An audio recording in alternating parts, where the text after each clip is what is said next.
Well, good morning. I guess I don't really have to introduce myself now since it was done so well.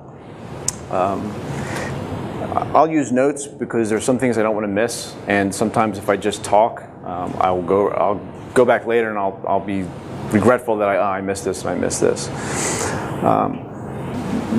This isn't intended to be a end-all be-all presentation on all stress management issues or the best dog training. There are a lot of good dog trainers out there. There are a lot of good police dog trainers out there, handlers and experts that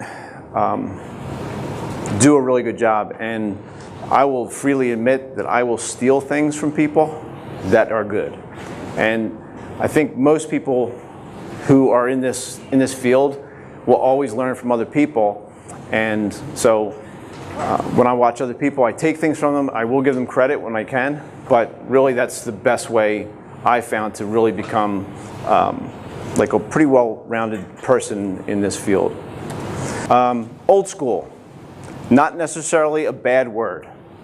I equate old school with experience, learning, common sense, and I only think that old school is a negative when the person is not willing to accept that there are new ideas out there, there are new concepts. There are a lot of different specialties out there in the obedience fields, in agility work that can be applied to police work. In fact, in some cases, I believe that the private sector has gone much further than the law enforcement sector in a lot of those areas. Has anybody heard of Jerry Bradshaw before? Jerry is a good friend. We also get our dogs from him now, and I'll have to give him credit. He says here, the probability of behavior reoccurring is affected by the consequences of the behavior itself. It's important to note that consequences work best if the dog thinks that their behavior, which drives what follows, is because of the dog. Jerry's training method is something that our department, just so you know, our department has been traditional since the 70s.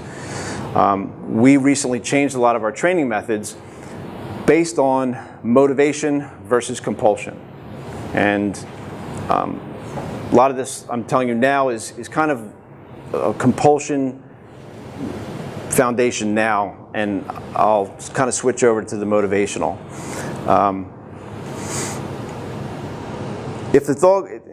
If my dog thinks that by making eye contact with me that the toy comes alive, produces that kind of reaction from the dog, that dog will be more willing to focus on me knowing that his behavior is going to create a really good consequence.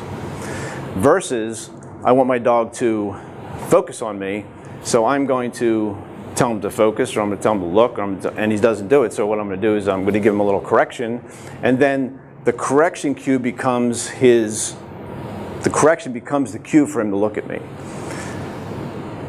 For the most part, in my experience, that is going to be an ongoing and forever kind of fight between you and the dog.